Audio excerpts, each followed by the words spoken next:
فلسطین ابھی صلیبیوں کے پاؤں تلے کراہ رہا تھا۔ یروشلم صلیب پر لٹکا ہوا تھا۔ اس مقدس شہر سے خون رس رہا تھا۔ وہاں کے مسلمان جو صلیبیوں کے ظالمانہ استبداد کے شکنجے میں آئے ہوئے تھے، پس رہے تھے، تڑپ رہے تھے اور صلاح الدین ایوبی کا انتظار کر رہے تھے۔ ان تک یہ اطلاعیں پہنچ چکی تھیں کہ سلطان صلاح الدین ایوبی فلسطین کی سرزمین میں داخل ہو چکا ہے اور شوبک کا قلعہ مسلمانوں کے قبضے میں ہے۔ یہ ان کے لیے خوشخبری تھی، مگر یہ خوشخبری پیغام اجل ثابت ہوئی۔ صلیبیوں نے شوبک کی شکست کا انتقام یروشلم اور دیگر شہروں اور قصبوں کے مسلمانوں سے لینا شروع کر دیا تھا۔ وہ مسلمانوں کو مردہ کر دینا چاہتے تھے تاکہ وہ جاسوسی نہ کر سکیں اور حملے کی صورت میں صلاح الدین ایوبی کی مدد کرنے کی جرت نہ کریں۔ سب سے زیادہ مظالم کرک کے مسلمانوں پر توڑے جا رہے تھے۔ شوبک کے بعد کرک ایک بڑا قلعہ تھا جس پر صلیبیوں کو بہت ناز تھا۔ ایسا ہی ناز انہیں شوبک پر بھی تھا، مگر اس کے ناز کو سلطان صلاح الدین ایوبی کی نہایت اچھی چال اور اس کے مجاہدین کی شجاعت نے ریت کے ذروں کی طرح بکھیر دیا تھا۔ اب صلیبی کرک کو مضبوط کر رہے تھے۔ وہاں کے مسلمان باشندوں پر تشدد ایک احتیاطی تدبیر تھی۔ صلیبیوں کو یہ وہم ہو گیا تھا کہ مسلمان جاسوسی کرتے ہیں، چنانچہ یہاں بھی انہوں نے شوبک کی طرح مشتبہ مسلمانوں کو بیگار کیمپ میں پھینکنا شروع کر دیا تھا۔ فلسطین کی فتح ہمارا ایک عظیم مقصد ہے، مگر کرک سے مسلمانوں کو نکالنا اس سے بھی زیادہ تر عظیم مقصد ہونا چاہیے۔ جاسوسوں کے ایک گروہ کا سربراہ سلطان صلاح الدین ایوبی کو بتا رہا تھا۔ پطلت چنگیز نام کا ایک ترک تھا جو 6 جاسوسوں کو شوبک سے بھاگے ہوئے عیسائی باشندوں کے بحروپ میں کرک لے گیا تھا۔ وہ 3 مہینوں بعد واپس آیا تھا۔ سلطان صلاح الدین ایوبی کو علی بن سفیان کی موجودگی میں وہاں کے حالات بتا رہا تھا۔ صلیبی فوج جو بھاگ کر کرک پہنچی تھی، اس کے متعلق اس نے بتایا کہ خاصی بری حالت میں ہے اور فوری طور پر لڑنے کے قابل نہیں۔ اس ہاری ہوئی فوج نے کرک میں جاتے ہی مسلمانوں کا جینا حرام کر دیا۔ اندھا دھند گرفتاریاں شروع ہو گئیں۔ مسلمان عورتوں نے باہر نکلنا چھوڑ دیا ہے۔ جہاں کسی مسلمان پر ذرا سا شک ہوتا ہے اسے پکڑ کر بیگار کیمپ میں لے جاتے ہیں، جہاں انسان ایسا مویشی بن جاتا ہے جو بول نہیں سکتا۔ صبح کے اندھیرے سے رات کے اندھیرے تک کام کرتا، سوکھی روٹی اور پانی پر زندہ رہتا ہے۔ ہم نے وہاں زمین دوز مہم چلائی ہے کہ جتنے مسلمان جوان ہیں یا لڑنے کی عمر میں ہیں، وہ یہاں سے نکل کر شوبک پہنچیں اور فوج میں بھرتی ہو جائیں تاکہ کمک کا انتظار کیے بغیر کرک پر حملہ کیا جا سکے۔ چنگیز ترک نے کہا، ہماری موجودگی میں کچھ لوگ وہاں سے نکل آئے تھے، لیکن یہ کام ایک تو اس لیے مشکل ہے کہ ہر طرف صلیبی فوج پھیلی ہوئی ہے، اور دوسری مشکل یہ ہے کہ اپنے کنبوں خصوصاً عورتوں کو وہ عیسائیوں کے رحم و کرم پر چھوڑ کر نہیں آ سکتے۔ فوری ضرورت یہ ہے کہ کرک پر حملہ کیا جائے اور مسلمانوں کو نجات دلائی جائے۔ اس سے پہلے ایک اور جاسوس یہ اطلاع دے چکا تھا کہ صلیبیوں کی اسکیم اب یہ ہے کہ صلاح الدین ایوبی کرک کا محاصرہ کرے گا تو صلیبیوں کی ایک فوج جو ایک صلیبی حکمران ریمانڈ کے زیر کمان ہے، عقب سے حملہ کرے گی۔ صلاح الدین ایوبی نے پہلے ہی اپنے فوجی سربراہوں سے کہہ دیا تھا کہ صلیبی عقب سے حملہ کریں گے۔ اس صورتحال کے لیے اسے زیادہ فوج کی ضرورت تھی۔ اس نے چنگیز کو رخصت کر کے علی بن سفیان سے کہا، جذبات کا تقاضا یہ ہے کہ ہمیں فوراً کرک پر حملہ کر دینا چاہیے۔ میں اچھی طرح اندازہ کر سکتا ہوں کہ وہاں کے مسلمان کس جہنم میں پڑے ہوئے ہیں، لیکن حقائق کا تقاضا یہ ہے کہ اپنی صفوں کو مستحکم کیے بغیر آگے ایک قدم نہ اٹھاؤ۔ ضرب اس وقت لگاؤ جب تمہیں یقین ہو کہ کاری ہوگی۔ ہم ان عورتوں اور بچوں کو نہیں بھول سکتے جو دشمن کے ہاتھوں ذلیل و خوار اور قتل ہو رہے ہیں۔ یہ ہمارے گمنام شہید ہیں، یہ قوم کی عظیم قربانی ہے۔ میں انہی کی آبرو اور انہی کے وقار کے لیے فلسطین لینا چاہتا ہوں۔ اگر میرا مقصد یہ نہ ہو تو جنگ کا مقصد ڈاکہ اور لوٹ مار رہ جاتا ہے۔ وہ قوم جو اپنی بچیوں اور بچوں کو بھول جائے، جو دشمن کے استبداد میں ذلیل و خوار اور قتل ہوئے، وہ قوم ڈاکوؤں اور رہزنوں کا گروہ بن جاتی ہے۔ اس قوم کے افراد دشمن سے انتقام لینے کی بجائے ایک دوسرے کو لوٹتے، ایک دوسرے کو دھوکے اور فریب دیتے ہیں۔ ان کے حاکم قوم کو لوٹتے اور عیش و عشرت کرتے ہیں، اور جب دشمن انہیں کمزور پا کر ان کے سر پر آ جاتا ہے تو کھوکھلے نعرے لگا کر قوم کو بے وقوف بناتے ہیں اور دشمن کے ساتھ درپردہ سودا بازی کرتے ہیں۔ وہ اپنے ملک کا کچھ حصہ اور اس حصے کی آبادی نہایت رازدارانہ طریقے سے دشمن کے حوالے کر کے باقی ملک میں اپنی حکمرانی قائم رکھتے ہیں۔ پھر وہ اور زیادہ عیش اور لوٹ کھسوٹ کرتے ہیں، کیونکہ وہ جانتے ہیں کہ دشمن انہیں نہیں بخشے گا۔ یہ عیش چند روزہ ہے، لہٰذا قوم کی رگوں سے خون کا آخری قطرہ بھی جلدی جلدی نچوڑ لو۔ سلطان صلاح الدین ایوبی نے ایسی متعدد قوموں کے نام لیے اور کہا وہ توسیع پسند تھے، ان کے سامنے اس کے سوا کوئی مقصد نہ تھا کہ ساری دنیا پر بادشاہی کریں اور دنیا بھر کی دولت سمیٹ کر اپنے قدموں میں ڈھیر لگا لیں۔ انہوں نے دوسری قوموں کی عصمت دری کی اور ان کی اپنی بیٹیاں اور بہنیں دوسروں کے ہاتھوں بے آبرو ہوئیں۔ ان قوموں کے حکمران پرائی زمین پر ہلاک ہوئے اور ان کا نام و نشان کس نے مٹایا؟ ان قوموں نے جو غیرت مند تھیں اور جنہیں احساس تھا کہ ان کی زمین کو اور ان کی عصمت کو دشمن نے ناپاک کیا ہے اور اس کا انتقام لینا ہے۔ ہم بھی حملہ آور ہیں، صلیبی بھی حملہ آور ہیں، لیکن ہم میں فرق ہے۔ وہ دور دراز ملکوں سے ہمارے مذہب کا نام و نشان مٹانے آئے ہیں۔ وہ اس لیے آئے ہیں کہ مسلمان عورتوں کو اپنی گرفت میں لے کر ان کے بطن سے صلیبی پیدا کریں۔ ہم ان کی آبرو کے دفاع کے لیے حملہ آور ہوئے ہیں۔ اگر ہم کفر کے طوفان کو نہ روکیں تو ہم بے غیرت ہیں اور ہم مسلمان نہیں، اور اگر اسلام کا دفاع اس انداز سے کریں کہ دشمن کے انتظار میں گھر بیٹھے رہیں اور جب وہ حملہ آور ہو تو اپنے گھروں میں اس کے خلاف لڑیں اور فخر سے کہیں کہ ہم نے دشمن کا حملہ پسپا کر دیا ہے، تو یہ ثبوت ہے ہماری بزدلی کا۔ دفاع کا طریقہ یہ ہوتا ہے کہ دشمن تمہیں مارنے کے لیے نیام سے تلوار نکالنے لگے تو تمہاری تلوار اس کی گردن کاٹ چکی ہو۔ وہ کل حملے کے لیے آنے والا ہو تو آج اس پر حملہ کر دو۔ میرے پاس اس کا ایک ہی علاج ہے کہ محترم نور الدین زنگی سے کمک مانگی جائے، علی بن سفیان نے کہا، اور کرک پر حملہ کر دیا جائے۔ یہ بھی نقصان دہ ہوگا، سلطان صلاح الدین ایوبی نے کہا۔ زنگی کے پاس اتنی فوج موجود رہنی چاہیے کہ صلیبی ہمارے عقب پر حملہ کریں تو زنگی ان کے عقب پر حملہ کر سکے۔ میں مدد مانگنے کا قائل نہیں، اس کی بجائے میں یہ بھی کر سکتا ہوں کہ کرک میں چھاپہ مار دستے بھیج کر صلیبیوں کا جینا حرام کیے رکھوں۔ مجھے امید ہے کہ ہمارے جاسوس چھاپہ مار صلیبیوں کی جڑیں چوہوں کی طرح کاٹتے رہیں گے، مگر اس کی سزا وہاں کے بے گناہ مسلمان باشندوں کو ملے گی۔ چھاپہ مار تو اپنا کام کر کے ادھر ادھر ہو جائیں گے، وہ ہر قسم کی سختی اور مصیبت بھی جھیل سکتے ہیں، لیکن ہمارے نہتے بہن بھائی کچھ لے جائیں گے۔ البتہ اس تجویز پر غور کرو کہ وہاں سے مسلمان کنبوں کو نکالنے کا کوئی خفیہ انتظام کیا جائے۔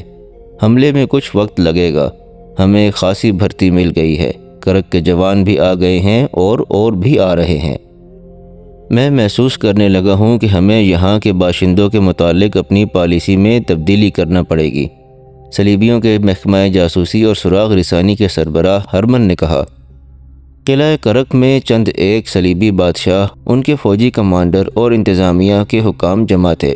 وہ جوں اپنی ہاری ہوئی فوج کو دیکھ رہے تھے، ان کی عقل پر غصہ اور انتقام غالب آتا جا رہا تھا۔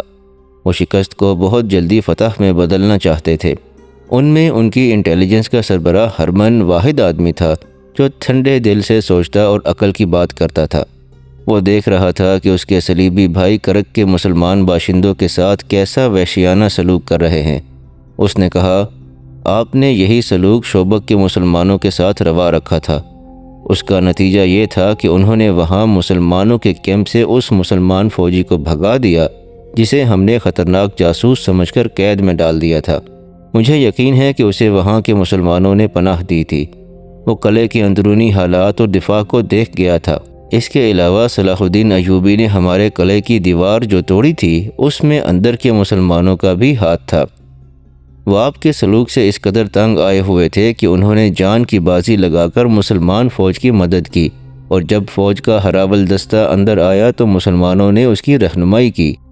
اسی لیے ہم کرک کے مسلمانوں کا دم خم توڑ رہے ہیں کہ ان میں جذبہ اور ہمت ہی نہ رہے، ایک صلیبی سالار نے کہا۔ اس کی بجائے اگر آپ انہیں اپنا دوست بنا لیں تو وہ آپ کی مدد کریں گے، ہرمن نے کہا۔ اگر آپ مجھے اجازت دیں تو میں پیار اور محبت سے انہیں ان کا مذہب تبدیل کیے بغیر صلیب کا گرویدہ بنا لوں گا۔ میں انہیں مسلمانوں کو مسلمانوں کے خلاف لڑا دوں گا۔ تم بھول رہے ہو ہرمن، ایک مشہور صلیبی بادشاہ ریمانڈ نے کہا۔ تم چند ایک مسلمانوں کو لالچ دے کر انہیں غدار بنا سکتے ہو، مگر ہر ایک مسلمان کو اسلامی فوج کے خلاف نہیں کر سکتے۔ پوری قوم غدار نہیں ہو سکی۔ ہرمن، تم ان لوگوں پر اتنا بھروسہ نہ کرو۔ ہم انہیں دوست نہیں بنانا چاہتے، ہم ان کی نسل ختم کرنا چاہتے ہیں۔ کوئی بھی غیر مسلم کسی مسلمان کے ساتھ محبت کرتا ہے تو اس کا مطلب یہ ہے کہ وہ اسلام سے محبت کرتا ہے، جبکہ ہمارا مقصد اسلام کا خاتمہ ہے۔ کرک میں، یروشلم میں، عقا اور ادیسہ میں اور جہاں بھی صلیب کی حکمرانی ہے، مسلمانوں کو اس قدر پریشان کرو کہ وہ مر جائیں یا وہ صلیب کے آگے گھٹنے ٹیک دیں۔ مسلمانوں کے ساتھ جو کچھ ہو رہا ہے وہ صلاح الدین ایوبی کو باقاعدہ معلوم ہوتا جا رہا ہے۔ ہرمن نے کہا، آپ اسے اکسا رہے ہیں کہ وہ کرک پر جلدی حملہ کرے۔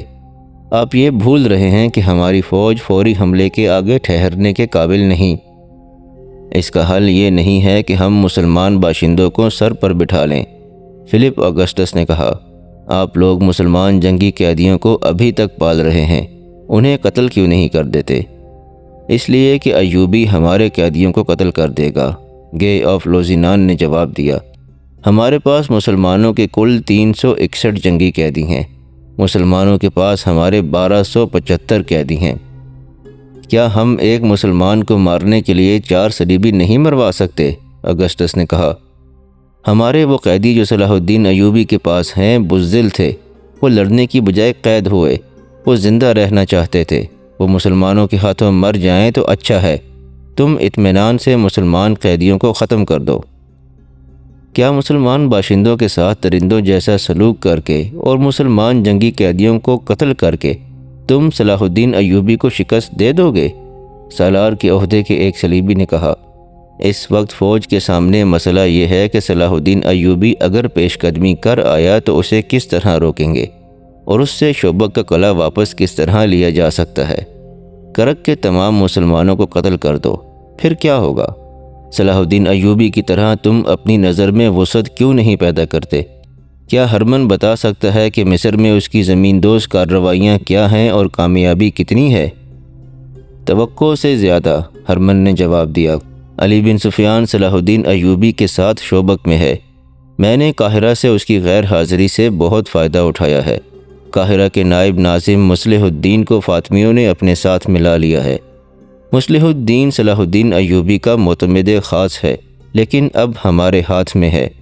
فاطمیوں نے درپردہ اپنا ایک خلیفہ مقرر کر دیا ہے۔ وہ قاہرہ کے اندر سے بغاوت اور سوڈانیوں کے حملے کا انتظار کر رہے ہیں۔ ہمارے فوجی افسر سوڈان کی فوج تیار کر رہے ہیں۔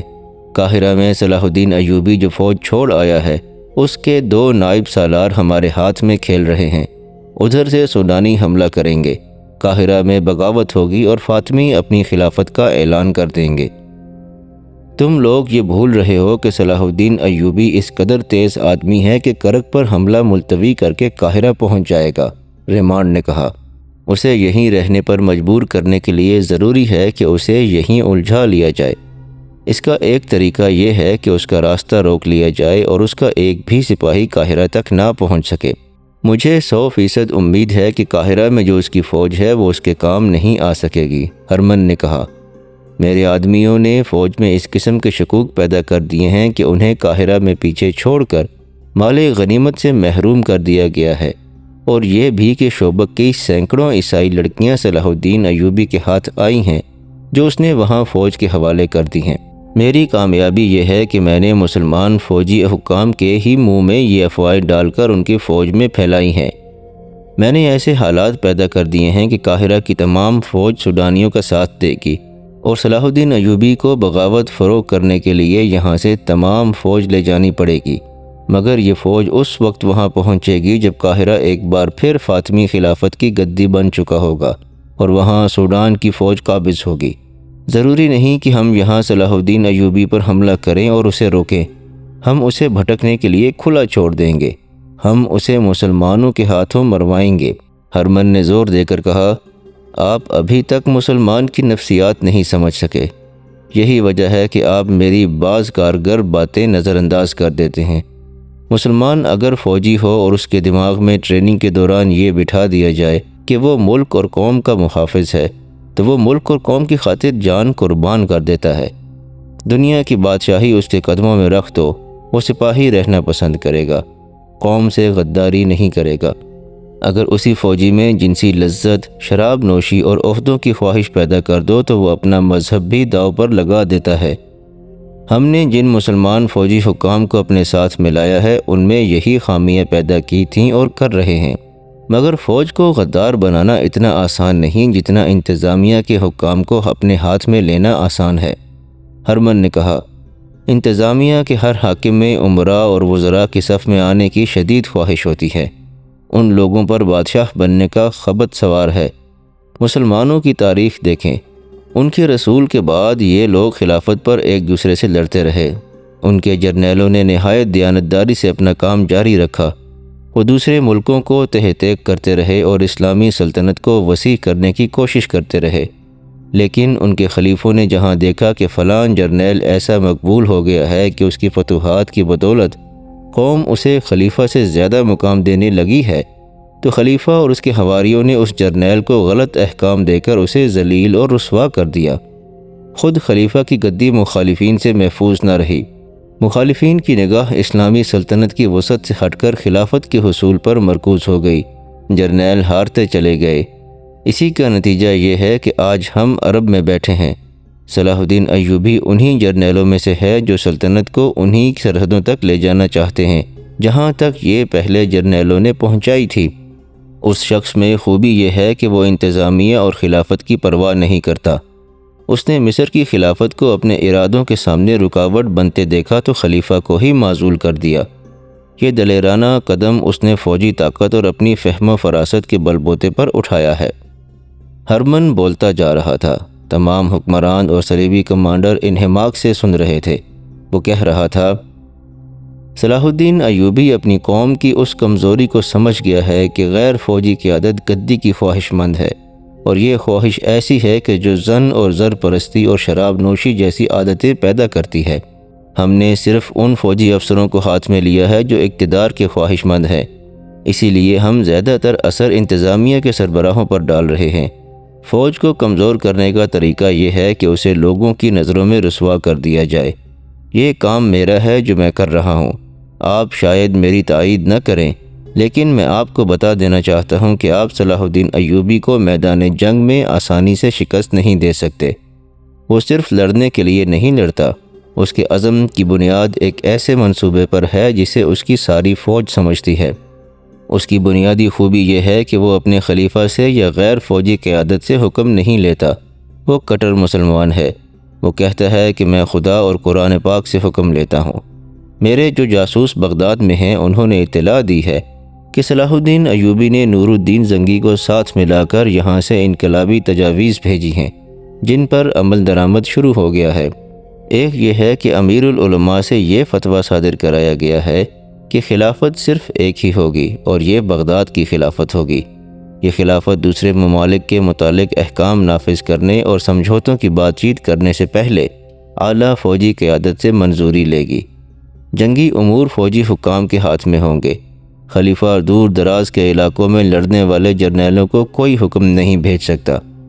تیسرے یہ کہ خلیفہ کا نام خطبے میں نہیں لیا جائے گا، اور خلافت کا اثر و رسوخ ختم کرنے کے لیے صلاح الدین ایوبی نے حکم جاری کرا دیا ہے کہ خلیفہ یا اس کے نائب یا کوئی کلہدار وغیرہ جب دورے وغیرہ کے لیے باہر نکلیں گے تو لوگوں کو راستے میں کھڑے ہونے، نعرے لگانے اور سلام کرنے کی اجازت نہیں ہوگی۔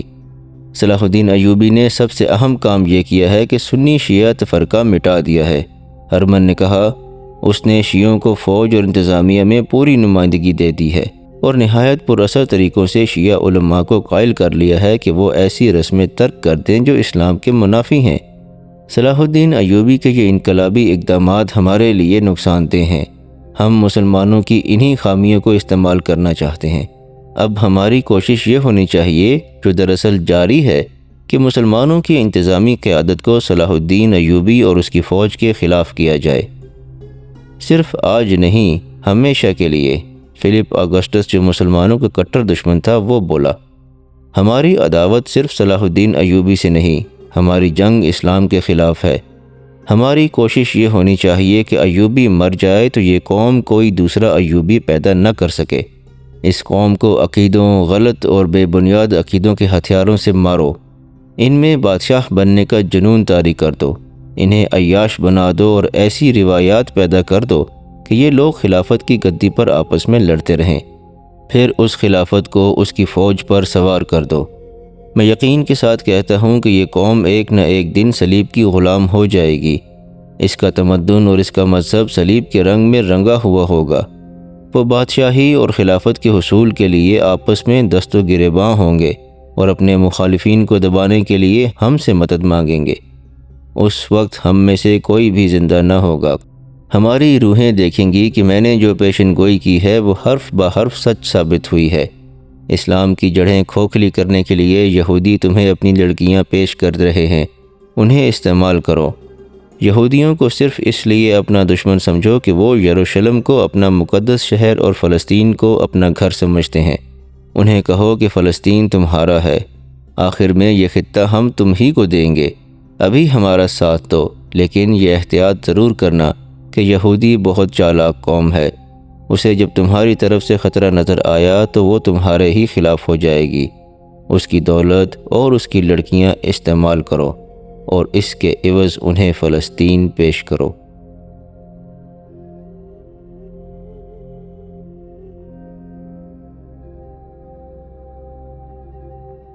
یہاں پر اس قسط کا اختتام ہوتا ہے۔ اگر آپ کو انداز بیاں پسند آیا ہو تو اس ویڈیو کو لائک ضرور کیجیے گا، اور ہمارے چینل کے ساتھ جڑے رہنے کے لیے ہمارے چینل کو سبسکرائب بھی کر لیجیے گا۔ انشاءاللہ اگلی قسط میں حاضر ہوتے ہیں۔ تب تک کے لیے اپنے اور اپنے آس پاس کے تمام لوگوں کا بہت خیال رکھیے گا۔ اللہ نگہبان۔